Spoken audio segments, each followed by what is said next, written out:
இயேசுவுக்கே புகழ், இயேசுவுக்கே நன்றி, மரியே வாழ்க. பொன்னா பொன்னை தூயதாக்கும் திருக்கோவிலா.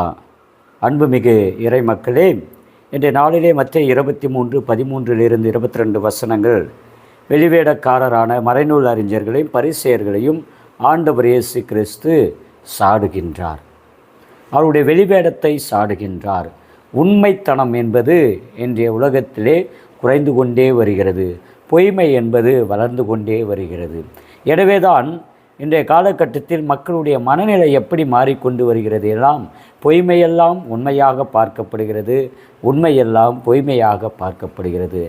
தீயவை செய்வதையெல்லாம் ஃபேஷனாக மாறிவிட்டது. இம்மாரலாக வாழ்வதெல்லாம் ஒரு ஃபேஷனாக மாறிவிட்டது. தவறு செய்வதெல்லாம் ஒரு ஃபேஷனாக மாறிவிட்டது. இப்படி வெளிவேடம் செய்வது, நடிப்பது, நாடகம் ஆடுவது, பொய் உரைப்பது, பொய்மை பேசுவது, எதற்கெடுத்தாலும் பொய் சொல்வது, எதற்கெடுத்தாலும் வெளிவேடம் போடுவது என்பது சிறியவர்கள் முதல் பெரியவர்கள் வரை இதை பின்பற்றுகிறார்கள்.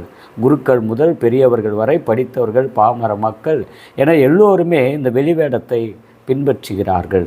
இத்தகைய வெளிவேடத்தை மறைநூல் அறிஞர்களும் பரிசேயர்களும் சதுசேயர்களுமே இயேசுவின் நேரத்திலே செய்து கொண்டிருந்தார்கள். அந்த ஒரு சில உண்மைத்தனத்தை ஆண்டவர் இயேசு கிறிஸ்து நற்செய்தியின் வழியாக உடைத்தெறிகின்றார். முதலாவதாக, குருட்டு வழிகாட்டிகளே ஐயோ உங்களுக்கு கேடு, யாராவது திருக்கோவிலின் மீது ஆணையிட்டால் ஒன்றுமில்லை, ஆனால் அவர் கோவிலின் மீது ஆணையிட்டால் அதை நிறைவேற்ற கடமைப்பட்டவர் என்கிறீர். குருட்டு மடையரே, எது சிறந்தது? பொன்னா பொன்னை தூயதாக்கும் திருக்கோவிலா? நாம் அனைவரும் பொன், வெள்ளி, தங்கம், இந்த உலக செல்வாக்கு தான் பெரியது என்று பொய் வேடம் போட்டுக்கொண்டு நடித்து கொண்டிருக்கிறோம். அத்தகைய வெளிவேடத்தை அகற்றிவிட்டு உண்மையான செல்வமான ஆண்டவரை நாட வேண்டும். திருக்கோவிலை தான் முக்கியம். பொன்னை தூயதாக்கும் பலிப்பீடம்தான் முக்கியம். குருடரே, எது சிறந்தது? காணிக்கையா, காணிக்கையை தூயதாக்கும் பலிப்பீடமா? இந்த வெளிவேடக்காரரை பல பெயர்களை சொல்லி கடவுள் அழைக்கின்றார். இயேசு கிறிஸ்து குருட்டு மடையரே என்று சாடுகின்றார். அடுத்ததாக குருடரே என்று சொல்கிறார்.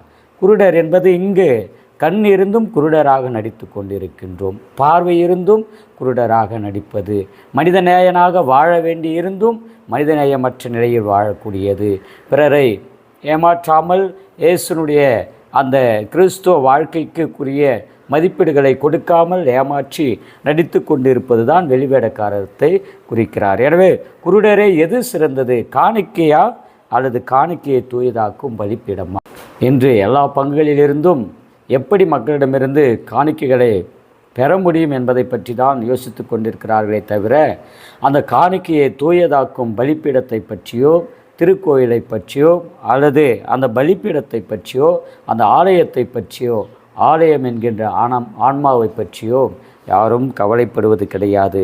ஆகையால் நாம் ஒவ்வொருவரும் வெளிவேடக்கார தன்மையை விட்டுவிட்டு உண்மைத்தனத்தோடு, நேர்மையோடும், நியாயத்தோடும், மனிதநேயத்தோடும், இறைத்தன்மையோடும் வாழக்கூடிய அருளை எல்லாம் வல்ல இறைவன் தந்தை, மகன், தூய ஆவியானவர் இந்த நாளிலே நமக்கு அழகாக அற்புதமான முறையிலே தந்து நம்மை ஆசீர்வதிப்பாராக. ஆமேன். இயேசுவுக்கே புகழ், இயேசுவுக்கே நன்றி, மரியே வாழ்க.